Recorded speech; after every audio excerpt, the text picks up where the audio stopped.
Hallelujah praise the lord. ದೇವರ ಪರಿಶುದ್ಧ ನಾಮಕ್ಕೆ ಸ್ತೋತ್ರವಾಗಲಿ. ರಾತ್ರಿ ವೇಳೆಯಲ್ಲಿ ಒಂದು ವಾಕ್ಯ ಭಾಗಕ್ಕೆ ಹೋಗೋಣ. ಅದಕ್ಕಿಂತ ಮುಂಚೆ ಚಿಕ್ಕ ಪ್ರಾರ್ಥನೆ ಮಾಡಿ ಕರ್ತನ ಕರಗಳಲ್ಲಿ ಒಪ್ಪಿಸಿಕೊಡೋಣ. ಯೇಸು ಸ್ವಾಮಿ, ನಿಮಗೆ ಮಹಿಮೆಯಾಗಲಿ ದೇವರೇ. ಈ ವಾಕ್ಯದ ಮುಖಾಂತರ ಸ್ವಾಮಿ ಸಾಮ್ಯ ರೂಪವಾಗಿ ಸ್ವಾಮಿ ಅನೇಕ ವಿಷಯಗಳನ್ನು ನೀವು ಹೇಳಿದಕ್ಕಾಗಿ ಸ್ತೋತ್ರ ದೇವರೇ. ಅದನ್ನ ಕರ್ತನೆ ನೀವು ಮಾತನಾಡ್ರಿ, ನಾವು ಕೇಳುತ್ತೇವೆ. ಯೇಸು ಸ್ವಾಮಿ ಹೆಸರಿನಲ್ಲಿ ಬೇಡಿಕೊಳ್ಳುತ್ತೇನೆ, ಪರಲೋಕದ ತಂದೆ ಆದ ದೇವರೇ. ಇಲ್ಲಿ ಮತ್ತಾಯನು ಬರೆದ ಸುವಾರ್ತೆ 13ನೇ ಅಧ್ಯಾಯ, ಇಲ್ಲಿ 10ನೇ ವಚನದಿಂದ ನಾವು ನೋಡಿಕೊಳ್ಳೋಣ. ತರುವಾಯ ಆತನು ಶಿಷ್ಯರು ಬಂದು, ಯಾಕೆ ಸಾಮ್ಯ ರೂಪವಾಗಿ ಅವರ ಸಂಗಡ ಮಾತನಾಡುತ್ತಿದ್ದಿ ಎಂದು ಕೇಳಿದರು. ಯೇಸು ಸ್ವಾಮಿಗೆ ಶಿಷ್ಯರು ಕೇಳ್ತಾರೆ, ಈ ಜನರ ಸಂಗಡ ನೀವು ಸಾಮ್ಯ ರೂಪವಾಗಿ ಮಾತನಾಡುತ್ತಿದ್ದೀರಲ್ಲ ಅಂತ ಕೇಳುವಾಗ, ಅದಕ್ಕಾತನು ಯೇಸು ಸ್ವಾಮಿ ಹೇಳ್ತಾರೆ, ಅವರಿಗೆ ಪರಲೋಕ ರಾಜ್ಯದ ಗುಟ್ಟುಗಳನ್ನು ತಿಳಿಯುವ ವರವು ನಿಮಗೆ ಕೊಟ್ಟಿದೆ, ಅವರಿಗೆ ಕೊಟ್ಟಿಲ್ಲ. ಶಿಷ್ಯಂದ್ರಿಗೆ ಪರಲೋಕದ ರಾಜ್ಯದ ಗುಟ್ಟು ಶಿಷ್ಯಂದ್ರಿಗೆಲ್ಲ ಗೊತ್ತಿದೆ, ಆದರೆ ಇಲ್ಲಿ ಲೋಕದ ಜನರಿಗೆ ಗೊತ್ತಿಲ್ಲ. ಅದಕ್ಕಾಗಿ ನಾನು ಸಾಮ್ಯ ರೂಪವಾಗಿ ಅವರಿಗೆ ತಿಳಿಸಿಕೊಡ್ತಾ ಇದ್ದೇನೆ ಅಂತ ಯೇಸು ಸ್ವಾಮಿ ಅವರಿಗೆ ಹೇಳ್ತಾರೆ. ಯಾಕೆಂದರೆ ಗುಟ್ಟು ತಿಳಿಯುವ ವರವು ನಿಮಗೆ ಕೊಟ್ಟಿದೆ, ಅವರಿಗೆ ಕೊಟ್ಟಿಲ್ಲ. ಯಾಕೆಂದರೆ ಇದ್ದವನಿಗೆ ಕೊಡಲ್ಪಡುವುದು ಅವನಿಗೆ ಮತ್ತು ಹೆಚ್ಚಾಗಿ ಆಗುವುದು, ಇಲ್ಲದವನ ಕಡೆಯಿಂದ ಇದ್ದದ್ದನ್ನು ತೆಗೆಯಲ್ಪಡದು. ನಾನು ಅವರ ಸಂಗಡ ಸಾಮ್ಯ ರೂಪವಾಗಿ ಮಾತನಾಡುವುದಕ್ಕೆ ಕಾರಣವೇನೆಂದರೆ, ಅವರಿಗೆ ಕಣ್ಣಿದ್ದರೂ ನೋಡುವುದಿಲ್ಲ, ಕಿವಿ ಇದ್ದರೂ ಕೇಳುವುದಿಲ್ಲ. ಈ ಲೋಕದ ಜನರು ಈ ಸಾಮ್ಯ ರೂಪವಾಗಿ ಯೇಸು ಸ್ವಾಮಿ ಹೇಳುವಾಗ ಶ್ರದ್ಧೆಯಿಂದ ಲಾಲಿಸಿ, ದೇವರು ಯಾಕೆ ಈ ರೀತಿಯ ಮಾತನಾಡ್ತಾ ಇದ್ದಾರೆ, ಇದರ ಅರ್ಥ ಏನು ಎಂಬುದಾಗಿ ಕೇಳುವಷ್ಟು ಪೇಷನ್ಸ್ ಇರಲಿಲ್ಲ. ಇವತ್ತು ವಾಕ್ಯಗಳು ಹೇಳುವಾಗ ಇಲ್ಲಿ ಕೇಳಿಬಿಟ್ಟು ಆ ಕಡೆ ಕಿವಿಲಿ ಬಿಟ್ಟುಕೊಂಡು ಹೋಗುವಂತವರೇ ನಿಮ್ಮ ಗತಿ ಏನಾದೀತು? ಇರುವವನಿಗೆ, ವಾಕ್ಯ ಇರುವವನಿಗೆ ಇನ್ನೆಚ್ಚು ಕೊಡ್ತೇನೆ ನಾನು. ಈ ವಾಕ್ಯವನ್ನು ಮಾತನಾಡುವವನಿಗೆ, ಹಗಲಿರುಳು ಧ್ಯಾನ ಮಾಡುವವನಿಗೆ, ವಾಕ್ಯ ಉಪದೇಶವನ್ನು ಇನ್ನೆಚ್ಚು ನಾನು ಅವನಿಗೆ ಅವನ ಆತ್ಮದಲ್ಲಿ ನಾನು ಹಾಕುತ್ತೇನೆ. ಅಲ್ಪ ಸ್ವಲ್ಪ ಇರುವಂತ ವಾಕ್ಯದವನಿಗೆ ಇದ್ದದ್ದನ್ನು ನಾನು ತೆಗಿತೇನೆ. ಅವಾಗ ಪರಲೋಕ ರಾಜ್ಯಕ್ಕೆ ಹೇಗೆ ಹೋಗಕ್ಕೆ ಸಾಧ್ಯ? ಈಗ ಒಂದು ಶಾಲೆ ಕಾಲೇಜಿಗೆ ಹೋಗಿ ನಾವೆಲ್ಲ ಚೆನ್ನಾಗಿ ಓದಿದ್ರೆ ತಾನೇ ಒಂದು ಡಾಕ್ಟ್ರು, ಇಂಜಿನಿಯರ್ಸು ಆಫೀಸಲ್ಲೋ ನೆರಳಲ್ಲೋ ಪರಳಲ್ಲೋ ಕುತ್ಕೊಂಡು ಕೆಲಸ ಮಾಡ್ಲಿಕ್ಕೆ ಅಲ್ವಾ? ಯಾವನೋ ಕಷ್ಟಪಟ್ಟು ಯಾವನೋ ಓದಿರ್ತಾರೆ, ಯಾರೋ ಹೇಗೋ ಬದುಕಿರ್ತಾರೆ. ನಾವು ಹೊಟ್ಟೆ ಕಿಚ್ಬಿಡೋದು ನೋಡು, ಆರಾಮಾಗಿ ಕುತ್ಕೊಂಡು ಲಕ್ಷ ಸಂಬಳ ತಗೋತಾ ಇದ್ದಾರೆ. ಆ ಲಕ್ಷದ ಹಿಂದ್ಗಡೆ ಶ್ರಮ ನಮಗೆ ಗೊತ್ತಾ? ಇಲ್ಲ, ನಾವು ಮಾತನಾಡ್ತೀವಿ ಅಷ್ಟೇ. ಅಯ್ಯೋ, ನನಗೆ ಆಟೋ ರಿಕ್ಷಾ ಓಡಿಸ್ತೀನಿ, 500 ರೂಪಾಯಿ ಸಿಗ್ತಾ ಇದೆ ಅಂತ ನೀನ್ ಹೇಳ್ತೀಯ. ನಾವು ಇಲ್ಲಿ ಕಬ್ಬಣ ಕಟ್ ಮಾಡಕ್ ಹೋಗ್ತೀವಿ, ನನಗೆ ಬೇರೆ 800 ರೂಪಾಯಿ ಸಿಗುತ್ತೆ. ಹಾಲೆಲೂಯಾ. ಆದರೆ ನಮ್ಮ ಹಿಂದ್ಗಡೆ ಒಬ್ಬ ಇಂಜಿನಿಯರ್ ಇರ್ತಾನಲ್ಲ, ಗೊತ್ತಾ? ಇಂಜಿನಿಯರ್ ಅವನು ಕಾರಲ್ಲಿ ಬರ್ತಾನೆ, AC ಕಾರಲ್ಲಿ ಕನ್ನಡಕಲ್ಲಿ ಹಾಕೊಂಡು ಇನ್ಸೆಟ್ ಮಾಡ್ಕೊಂಡು, ಅದು ಹಾಗೆ ಮಾಡಪ್ಪ, ಇದು ಹೀಗೆ ಮಾಡಪ್ಪ. ಹಾಲೆಲೂಯಾ. ಯಾಕೆ? ಅವನ ಹಿಂದೆ ಒಂದು ದೊಡ್ಡ ಶ್ರಮ ಇದೆ. ಅವನು ಮನೆ ಕಟ್ಟುವುದು ಹೇಗ್ ಬೇಕೋ ಅದು ಕಟ್ಟಕ್ ಹೋಗಲ್ಲ. ಅವನು ವರ್ಷಗಟ್ಲೆ ಪ್ಲಾನ್ ಅನ್ನ ಕಲ್ತಿರ್ತಾನೆ ಒಬ್ರ ಹತ್ರ ಹೋಗಿ ಅವನು. ಅದೇ ರೀತಿಯಾಗಿ ಇವತ್ತು ದೇವರ ವಾಕ್ಯವನ್ನು ಕೇಳಿದರೆ ಪರಲೋಕ ರಾಜ್ಯ ನಿಮ್ಮದಾಗ್ತದೆ. ಹಾಲೆಲೂಯಾ. ಯಾರೋ ದೇವರ ರಾಜ್ಯಕ್ಕೆ ಹೋಗ್ತಾರೆ, ಯಾರೋ ವಾಕ್ಯ ಕೇಳ್ತಾರೆ ಅಲ್ಲ, ನಿಮಗೂ ನಮಗೂ ಕೊಡಲ್ಪಟ್ಟಿದೆ ಇದು. ಯಾರೋ ಪರಲೋಕ ರಾಜ್ಯ ಹೋಗ್ತಾರೆ ಅಂತ ನಾವು ಕುತ್ಕೊಂಡು ಸಂತೋಷ ಪಡೋದಲ್ಲ. ಆದ್ರೆ ಸಂತೋಷ ಪಡ್ರಿ, ನೀವು ಸತ ಒಳಗೆ ಬರ್ರಿ ಅಂತ ಯೇಸು ಸ್ವಾಮಿ ಕರೀತಾ ಇದ್ದಾರೆ. ಎಲೇ ಕಷ್ಟಪಡುವವರೇ, ಹೊರೆ ಹೊತ್ತವರೇ, ನೀವೆಲ್ಲ ನನ್ನ ಬಳಿಗೆ ಬನ್ರಿ, ನನ್ನ ಸಮಾಧಾನ, ಶಾಂತಿ, ನೆಮ್ಮದಿಯನ್ನ ನಿಮಗೆ ನಾನು ಕೊಡ್ತೇನೆ. ಹಾಲೆಲೂಯಾ. ಅದಕ್ಕೆ ಜನಗಳಿಗೆ ಬೇಡ ಪ್ರಿಯ. ಹಸಿರು ಹುಲ್ಲು ಇರುವಂತ ಜಾಗದಲ್ಲಿ ಹಸುಕರ ದನಗಳನ್ನ ಬಿಟ್ರೆ ಅಲ್ಲಿ ತಿನ್ನಲ್ಲ. ಎಲ್ಲಿ ಹೋಗ್ತದೆ ಗೊತ್ತಾ? ಮಾರ್ಚ್ ಏಪ್ರಿಲ್ ಬಿಸಿಲಿರ್ತದಲ್ಲ, ಆ ಟೈಮಲ್ಲಿ ಒಣಗಿದ ಪೇಪರ್ ತಿನ್ನಕ್ ಹೋಗ್ತಾವ. ಬೇಕಾ? ಯಾರು ಹೇಳಿದ್ರು? ಅದಕ್ಕೆ ದೇವರು ಭಕ್ತರ ಮುಖಾಂತರ ಒಂದು ಹಾಡನ್ನ, ರಾಗವನ್ನು ಆಡಿಸಿದ್ದಾರೆ. ಹಸಿರು ಹುಲ್ಲುಗಾವಲಲ್ಲಿ ತಂಗಿಸುವವನೇ, ಶಾಂತವಾದ ನೀರ ಬಳಿ ಕರೆ ತರುವವನೇ, ನನ್ ಕುರುಬನೇ ನಂದೇಸುವೆ, ನನಗೇನು ಕೊರತೆ ಇಲ್ಲಪ್ಪ. ಯಾರು ಹೇಳುವುದಿದು? ಯೇಸು ಸ್ವಾಮಿನ ಅಂಗೀಕಾರ ಮಾಡಿಕೊಂಡು ನಡೆಯಂತವರು ಹೇಳುವಂತ ರಾಗವಾಗಿದೆ ಇದು.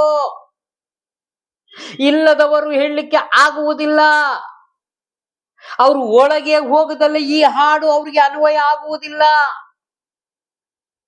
God gift and free gift, ಇದು ಫ್ರೀಯಾಗಿ ಉಚಿತವಾಗಿ ಕೊಡಲ್ಪಟ್ಟಿದೆ. ಹಣಕ್ಕಾಗಿ ಪರಲೋಕ ರಾಜ್ಯ ಮಾರಲ್ಪಟ್ಟಿಲ್ಲ ಪ್ರಿಯರೇ. ಹಣಕ್ಕಾಗಿ ಪರಲೋಕ ರಾಜ್ಯದಲ್ಲಿ ಸೀಟ್ ಸಿಗುವುದಾದರೆ ಎಷ್ಟೋ ಜನ ಶ್ರೀಮಂತರುಗಳು, ದೊಡ್ಡ ದೊಡ್ಡ ರಾಜಕೀಯ ವ್ಯಕ್ತಿಗಳು ಫಸ್ಟ್ ಟಿಕೆಟ್ ತೆಗೆದುಕೊಳ್ತಾ ಇದ್ರು. ನನ್ನ ಕುಟುಂಬಕ್ಕೆ ಒಂದು 10 ಟಿಕೆಟ್ ಬೇಕು. ಆಮೇಲೆ ನಮ್ಮ MLA ಸಾಹೇಬ್ರಿದಾರಲ್ಲ, ಅವರಿಗೆ ಒಂದು 20 ಟಿಕೆಟ್ ಬೇಕು. ಹಲ್ಲೆಲೂಯಾ. ನೆವರ್. ಯಾವತ್ತೂ ಆ ರೀತಿ ಸಾಧ್ಯವೇ ಇಲ್ಲ. ಪರಲೋಕ ರಾಜ್ಯ ಉಚಿತವಾಗಿ ಕೊಡಲ್ಪಟ್ಟಿದೆ.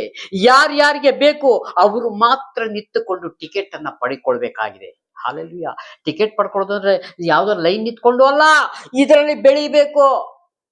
ದೇವರ ವಾಕ್ಯದಲ್ಲಿ ಬೆಳಿಬೇಕು, ಪ್ರಾರ್ಥನೆ ಮಾಡಬೇಕು. ದೇವರೇ, ನನ್ನ ಸಂಗಡ ನೀನು ಮಾತನಾಡು ಸ್ವಾಮಿ, ಪರಲೋಕದ ರಾಜ್ಯದ ಗುಟ್ಟು ನನಗೆ ತಿಳಿಸಿಕೊಡು ದೇವರೇ. ಈ ಭೂಮಿ ಮೇಲೆ ನಾನು ನಿನಗಾಗಿ ಹೇಗೆ ಜೀವಿಸಬೇಕು ನನಗೆ ಕಲಿಸಿಕೊಡು ಪವಿತ್ರ ಆತ್ಮರೇ. ಹಲ್ಲೆಲೂಯಾ. ಯಾವಾಗ ನೀವು ಕಣ್ಣೀರಿಟ್ಟು ಗೋಳಾಡಿ ದೇವರ ಕಡೆಗೆ ನೀವು ತಿರುಗಿಕೊಂಡು ಕೇಳ್ತಿರೋ, ಅವತ್ತು ದೇವರು ನಿಮ್ಮೊಂದಿಗೆ ಮಾತನಾಡ್ತಾರೆ. ನಾನೇ ದೇವರು ಎಂಬುದಾಗಿ ನಿಮಗೆ ಪ್ರಕಟ ಮಾಡ್ತಾರೆ. ಅವಾಗ ಕೈಕಾಲೆಲ್ಲ ವೈಬ್ರೇಷನ್ ಆಗ್ತದೆ. ನಿಮಗೆ ದೇವರ ಶಬ್ದ ಯಾವ ತರ ಕೇಳಲಿಕ್ಕೆ ಆಗ್ತದಾ? ಹಲ್ಲೆಲೂಯಾ. ನಾನು ಕೇಳಿದ್ದೇನೆ. ನನ್ನ ಕೈಕಾಲೆಲ್ಲ ವೈಬ್ರೇಷನ್. ನಾನು ಎಲ್ಲಿದ್ದೀನಿ ಎಂಬುದಾಗಿ ಒಂದು 20 ಸೆಕೆಂಡ್ ನನಗೆ ಗೊತ್ತಾಗುವುದಿಲ್ಲ. ನಾನು ಎಲ್ಲಿದ್ದೀನಿ ಅಂತ ನನಗೆ ಗೊತ್ತಾಗಲ್ಲ. ಆ ಥರ ಸ್ವಲ್ಪ ಶಬ್ದಗಳನ್ನ, ದೇವರ ಶಬ್ದಗಳನ್ನ, ದೇವರ ಧ್ವನಿಯನ್ನ ನಾನು ಕೇಳಿದ್ದೇನೆ. ಅದಕ್ಕಾಗಿ ನಿಮಗೆ ನಾನು ಹೇಳ್ತಾ ಇದ್ದೇನೆ. ಸುಮ್ಮನೆ ಬಂದು ಇಲ್ಲಿ ನಿಂತ್ಕೊಂಡು ನಾನು ಪ್ರಸಂಗ ಮಾಡೋಕ್ಕೆ ಬಂದಿಲ್ಲ. ಇಲ್ಲಿ ಕರೆದಾತನು ನಂಬಿಗಸ್ತನು. ನಾನು ಏನಕ್ಕೂ ಬೇಡವಾದವನು, ಯಾರಿಗೂ ಬೇಡವಾದನು. ನಾನು ಒಂದು ದಿವಸ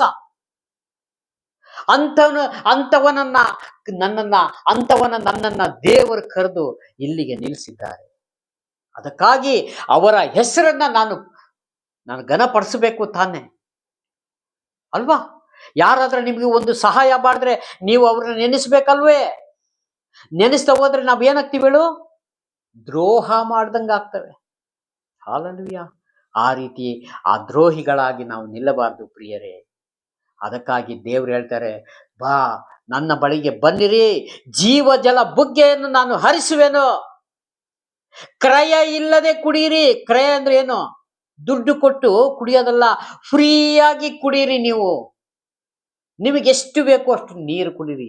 ಒಂದು ಮರುಭೂಮಿ ಮರಳುಗಾಡಿನಲ್ಲಿ ನೀವು ಹೋಗಿ ನೀರು ಕೇಳಿದ್ರೆ ಸಿಕ್ಕುತ್ತಾ ನೀರು? ಅಂತ ಜಾಗದಲ್ಲಿ ನೀರಿನ ಹೊರತೆಯನ್ನ ತೆಗೆಯುವಂತ ದೇವರಾಗಿದ್ದಾರೆ. ಹೋಗಿ ಗುದ್ಲಿ ಪಿಕಾಸಿ ತಕ್ಕೊಂಡು ಹಗಿಯುವುದಲ್ಲ, ಒಂದು ಮಾತು ಹೇಳಿದರೆ ಸಾಕು. ಆ 40 ವರ್ಷ ಆ ಲಕ್ಷೋಪಲಕ್ಷ 30 ಲಕ್ಷ ಜನಗಳಿಗೆ ಮೋಶೆ ನಡೆಸಿರುವಾಗ ಬಂಡೆಯ ಹೊಡೆದ ತಕ್ಷಣ ನೀರು ದೇವರು ಕೊಟ್ಟರು. ಇವ್ರೇನು ಅಲ್ಲಿ ಡೈನಮೈಟ್ ಇಟ್ಟಿಲ್ಲ. ಒಂದು ಯಾವ್ದೋ ದೊಡ್ಡ ದೊಡ್ಡ ಚಮಟಿ ಇದೆಲ್ಲ ಸುತ್ತಿಗೆ ತಗೊಂಡು ಹೋಗಿ ಬಂಡೆ ಹೊಡೆಯಲಿಲ್ಲ. ಬಂಡೆ ಹೊಡೆದು ನೀರು ತೆಗೆದ್ರು. ಹೇಗೆ? ಒಂದು ಮಾತಿನ ಮೇಲೆ. ಮೋಶೆ, ಆ ಬಂಡೆಯ ಮೇಲೆ ನೀನು ಕೋಲನ್ನು ಚಾಚು, ಆ ಕೋಲನ್ನ ಒಡೆಯನು. ತಕ್ಷಣ ನೀರು ಸಿಕ್ತು. ಅಂತ ದೇವರು ಹೇಗೆ ಸೇವಿಸ್ಬೇಕಮ್ಮ? ಯೋಚನೆ ಮಾಡ್ರಿ. ಇಲ್ಲಿ ಎಷ್ಟು ವರ್ಷ ಬದುಕಿರ್ತೀವಿ?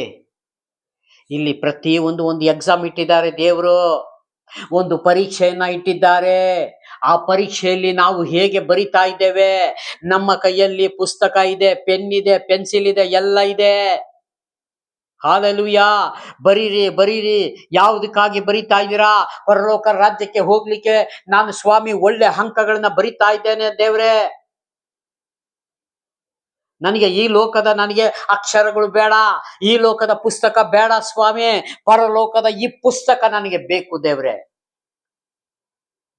ಇದರ ಪ್ರಕಾರವೇ ನಾನು ಓದಿಕೊಂಡು ದೇವ್ರೆ ನಾನು ಒಳ್ಳೆ ಅಂಕಗಳನ್ನ ಪಡೆದು ಸ್ವಾಮಿ ನಿಮ್ಮ ಹತ್ರ ನಾನು ಒಂದು ಗೋಲ್ಡ್ ಮೆಡಲ್ ಅನ್ನು ಪಡಿಬೇಕು ದೇವ್ರೆ ಅಂತ ಯಾರು ಪ್ರಾರ್ಥನೆ ಮಾಡ್ತಾರೋ ಅವ್ರಿಗೆ ಖಂಡಿತವಾಗಿ ದೇವರು ಉಚಿತವಾಗಿ ಕೊಡ್ತಾರೆ. ಇವತ್ತು ಒಂದು ಇಂಜಿನಿಯರ್ ಓದ್ಲಿಕ್ಕೆ, ಡಾಕ್ಟರ್ ಓದ್ಲಿಕ್ಕೆ ಲಕ್ಷ ಅಲ್ಲ ಕೋಟಿ ಕೊಡ್ಬೇಕು ಇವತ್ತು ಭೂಮಿ ಮೇಲೆ. ಹಾಲೆಲೂಯ. ಆದರೂ 60-70 ವರ್ಷ ಆಯುಷ್ಕಾಲ. ಅದ್ರ ಮೇಲೆ ಎಲ್ಲಿಗೆ ಹೋಗೋದು? ಯಾರಿಗಾರು ಕೇಳಿ ಗೊತ್ತಿದ್ಯಾ? ಯಾರಿಗೂ ಗೊತ್ತಿಲ್ಲ. ಸತ್ಯ ಎಂಬುದನ್ನ ದುರಾತ್ಮ ಮರೆ ಮಾಡಿದ್ದಾನೆ. ಸತ್ಯ 60-70 ವರ್ಷಗಳ ಕಾಲ ಗತಿಸಿ ಹೋಗಿದ ಮೇಲೆ ಮನುಷ್ಯ ನೀನು ಎಲ್ಲಿರ್ತೀಯ ಅಂತ ದೇವ್ರು ಕೇಳುವಾಗ ಉತ್ತರವೇ ಇಲ್ಲ. ಹಲ್ಲೆಲೂಯ. ಯಾರ ಹತ್ರ ಉತ್ತರ ಇಲ್ಲ. ಯಾರಿಗೆ ಉತ್ತರ ಗೊತ್ತಾಗ್ತದೆ? ಯಾವಾಗ ದೇವರ ವಾಕ್ಯದಲ್ಲಿ ಧ್ಯಾನ ಮಾಡಿ ಈ ವಾಕ್ಯವನ್ನು ಬಿಗಿಯಾಗಿ ಹಿಡಿದುಕೊಂಡು ನಡೀತಾರೋ ಅವರಿಗೆ ಗೊತ್ತಾಗ್ತದೆ. ಅದಕ್ಕೆ ಇದ್ದದ್ದನ್ನ ಇರುವಂತವನಿಗೆ ಇನ್ನೂ ಕೊಡಲ್ಪಡ್ತದೆ. ಯಾರಿಗೆ? ವಾಕ್ಯ ತಿಳಿದಂತವನಿಗೆ ಇನ್ನೆಚ್ಚು ವಾಕ್ಯವನ್ನು ದೇವರು ಕೂಡ ದಯಪಾಲಿಸ್ತಾರೆ. ಇಲ್ಲದವನಿಗೆ ಅರ್ಧಂಬರ್ಧ ಓದಿ ಬಿಟ್ಟಿರ್ತಾನೆ. ನೋಡ್ಕೊಳ್ಳೋಣ, ಮಾಡ್ಕೊಳ್ಳೋಣ, ಚರ್ಚಿಗೆ ಮಾತ್ರ ಬಂದು ಕೂತ್ಕೊಂಡು ಎದ್ದೋಗ್ಬಿಟ್ಟು ಆಮೇಲೆ ನೋಡ್ಕೊಂಡು ಮುಂದಿನ ವಾರ ಅಲ್ಲ. ಅಂಥವರು ವಿಶ್ವಾಸಿಗಳು ದೇವ್ರು ನೋಡ್ತಾರೆ. ಇವನು ಸರಿ ಇದ್ರೆ ಅವನಿಗೆ ಮತ್ತೆ ಏನ್ ಮಾಡ್ತಾರೆ? ಅವನಿಗೆ ಆತ್ಮಿಕ ದಾಹ ಇದೆಯಾ ನನ್ನ ಹತ್ರ ಬರ್ಲಿಕ್ಕೆ ಅಂತ ದೇವ್ರು ನೋಡ್ತಾರೆ, ಪರೀಕ್ಷೆ ಮಾಡ್ತಾರೆ. ಪರೀಕ್ಷೆ ಮಾಡುವಾಗ ಅವನ ಆತ್ಮದಲ್ಲಿ ದಾಹ ಇದ್ರೆ ಅವನಿಗೆ ಮತ್ತೆ ನೀರು ಹಾಕ್ತಾರೆ, ಮತ್ತೆ ಗೊಬ್ಬರ ಹಾಕ್ತಾರೆ, ಬೆಳೀಲಿ ಬೆಳೀಲಿ. ಇಲ್ಲ ಅಂದ್ರೆ ಅವನು ಯಾರು ಅಂತ ದೇವರಿಗೆ ಗೊತ್ತು, ಕಿತ್ತಾಕ್ಬಿಡ್ತಾರೆ. ಕಿತ್ತಾಕೋದಂದ್ರೆ ಏನು? ಅಗ್ನಿಗಂಧಕ ಕೆರೆಗೆ ತೆಗೆದುಹಾಕ್ತಾರೆ. ನೀನು ಉಪಯೋಗ ಇಲ್ಲ, ನಿನ್ನಿಂದ ₹1 ಪ್ರಯೋಜನ ಇಲ್ಲ, ಒಂದು ಫಲಾನೇ ನಿನ್ನಿಂದ ಇಲ್ಲ ಅಂದ್ಮೇಲೆ ನನಗೆ ಹಾಕ್ಬೇಕು. ಇವತ್ತು ಒಂದು ಗಿಡಗಳನ್ನ ಹಾಕಿ, ಒಂದು ಮರಗಳನ್ನ ಹಾಕಿ ಫಲ ಕೊಡ್ಲಿಲ್ಲ ಅಂದ್ರೆ ಮನುಷ್ಯ ನಾವೇ ಕಿತ್ತಾಕ್ತಿವಲ್ವಾ? ಇಟ್ಕೊಳ್ತೀವ ಅದನ್ನ. ಇಷ್ಟು ಗಿಡಗಳು ಹಾಕಿದೀವಿ, ಅದು ಏನಾರು ಒಂದು ಫಲ ಕೊಟ್ರೆ ಮಾತ್ರ ಇಟ್ಕೊಳ್ತೀವಿ, ಹೌದಲ್ಲ? ಇಲ್ದಿರ ಏನ್ ಮಾಡ್ತೀವಿ? ಮುಳ್ಳು ಗಿಡ ನಾವು ಇಟ್ಕೊಂಡು ಸಾಕ್ತಿವ? ಕೈ ಹಾಕಿದ್ರೆ ನಮ್ಗೆ ಕಚ್ಚುತ್ತೆ. ಅಂತ ಗಿಡಗಳನ್ನ ದೇವರು ಬೇರು ಸಮೇತ ಕಿತ್ತಿ ಬೆಂಕಿಲಿ ಹಾಕಿ ಸುಟ್ಟು ಬಿಡ್ತೀನಿ ಅಂತ ಹೇಳ್ತಾರೆ ಪರಮಾತ್ಮನು. ಅಯ್ಯಪ್ಪ, ಅಂತ ಘೋರವಾದ ದಂಡನೆ ಈ ಭೂಮಿ ಮೇಲೆ ಯಾರಿಗೂ ಬರಬಾರದು ಎಂಬುದಾಗಿ ನಾವು ದೇವರಲ್ಲಿ ಇರುವಂತವರು ಖಂಡಿತ ನಾವು ನಿಜವಾಗ್ಲೂ ಪ್ರಾರ್ಥನೆ ಮಾಡಬೇಕು. ಮನ ಮರಗಲಿ, ದೇವ ನಿಮ್ಮ ನಾಮಕ್ಕೆ ಮಹಿಮೆ ಆಗಲಿ ಅಂತ ಹೇಳಿ ಆ ದೇವರನ್ನ ಕೊಂಡಾಡಿ, ದೇವರೇ ಇಂಥ ದಂಡನೆ ಸ್ವಾಮಿ ಯಾರಿಗೂ ಬರಬಾರ್ದಪ್ಪ ದೇವರೇ. ಅವರೆಲ್ಲ ದೇವರ ವಾಕ್ಯ ಕಡೆ ಧ್ಯಾನ ಇಟ್ಕೊಂಡು, ಅಂದ್ರೆ ಆ ಜ್ಞಾನದ ಮುಖಾಂತರ ದೇವರ ಕಡೆ ತಿರುಗಿಕೊಳ್ಳಲಿ ಅಂತ ಅವ್ರಿಗೋಸ್ಕರ ಪ್ರಾರ್ಥನೆ ಮಾಡಬೇಕು, ಸತ್ಯ ತಿಳ್ಕೊಳ್ಳಿ ಅಂತ. ಹಾಲೆಲೂಯ. ಅದಕ್ಕಾಗಿ ದೇವರ ನಾಮ ಮಹಿಮೆಯಾಗಲಿ. ಇನ್ನು ಕೆಳಗಡೆ ವಾಕ್ಯ ಇದೆ, ಸಮಯ ಮುಕ್ತಾಯವಾಗಿದೆ. ಹಾಗೆ ಚಿಕ್ಕ ಪ್ರಾರ್ಥನೆ ಮಾಡಿ ಮುಕ್ತಾಯ ಮಾಡೋಣ. ಪ್ರೀತಿ ಸ್ವರೂಪನಾದ ದೇವರೇ, ಕರುಣೆಯುಳ್ಳ ಕರ್ತಾವೆ, ಕರ್ತನೆ ಮತ್ತಾಯ ಸುವಾರ್ತೆಯಲ್ಲಿ ಸ್ವಾಮಿ ದೇವರೇ ಮಾತನಾಡೋದಕ್ಕಾಗಿ ಸ್ತೋತ್ರ ದೇವರೇ. ಕರ್ತನೆ, ನಾವು ಏನು ಅಲ್ಲಪ್ಪ ಸ್ವಾಮಿ ದೇವರೇ, ಕುಂಬಾರನು ನೀನು ದೇವರೇ, ಜೇಡಿ ಮಣ್ಣು ನಾವು ತಂದೆ ಆದ ದೇವರೇ. ನಮ್ಮನ್ನ ರೂಪಿಸು ದೇವರೇ, ನಿನ್ನ ಚಿತ್ತದ ಪ್ರಕಾರ ನಡೆಸು ಸ್ವಾಮಿ ದೇವರೇ. ಕರ್ತನೆ, ಪರಲೋಕ ರಾಜ್ಯ ಸಮೀಪವಾಗಿದೆ, ಎಲ್ಲರೂ ಮನಮರಗಿ ದೇವರ ಕಡೆ ತಿರುಗಿಕೊಳ್ಳಿರಿ ಎಂಬುದಾಗಿ ಸ್ನಾನಿಕನಾದ ಯೋಹಾನರು ಹೇಗೆ ಹೇಳುತ್ತಾರೋ ಅದೇ ರೀತಿಯಾಗಿ ಸ್ವಾಮಿ ದೇವರೇ, ಎಲ್ಲಾ ಈ ಲೋಕದಲ್ಲಿ ಈ ಜನಗಳು ಸ್ವಾಮಿ ಎಲ್ಲರೂ ಕರ್ತನೆ ನಿಮ್ಮ ವಾಕ್ಯಕ್ಕೆ ಅನುಗುಣವಾಗಿ ಜೀವಿಸಲಿಕ್ಕೆ, ಪರಲೋಕ ರಾಜ್ಯಕ್ಕೆ ಹೋಗಲಿಕ್ಕೆ ಸಿದ್ಧರಾಗುವಂತೆ ಕೃಪೆ, ಸಹಾಯ ಎಲ್ಲವನ್ನು ದೇವರೇ ಪರಲೋಕದಿಂದ ನೀವು ಒದಗಿಸಿಕೊಡಪ್ಪ ದೇವರೇ. ಅದಕ್ಕಾಗಿ ಕೋಟಿ ಕೋಟಿ ವಂದನೆ ಸ್ತೋತ್ರಗಳು ಸಲ್ಲಿಸ್ತೇನೆ. ವಿಡಿಯೋ ಮುಖಾಂತರ ಪ್ರತಿಯೊಂದು ಸಹೋದರ ಸಹೋದರಿ ನೆನೆಸಿ ಅವ್ರ ಕುಟುಂಬವನ್ನ ಕಷ್ಟ, ದುಃಖ, ಸಮಸ್ಯೆಗಳಿರುವಂಥ ಎಲ್ಲರಿಗೂ ಬಿಡಿಸು ಸಹಾಯ ಮಾಡುತ್ತಂದೆ. ಯೇಸು ಸ್ವಾಮಿ ಹೆಸರಿನಲ್ಲಿ ಬೇಡಿಕೊಳ್ಳುತ್ತೇವೆ ಪರಲೋಕದ ತಂದೆ. Amen. Praise God. God bless you. ದೇವರೆಲ್ಲರನ್ನೂ ಆಶೀರ್ವದಿಸಲಿ. ಆಮೆನ್.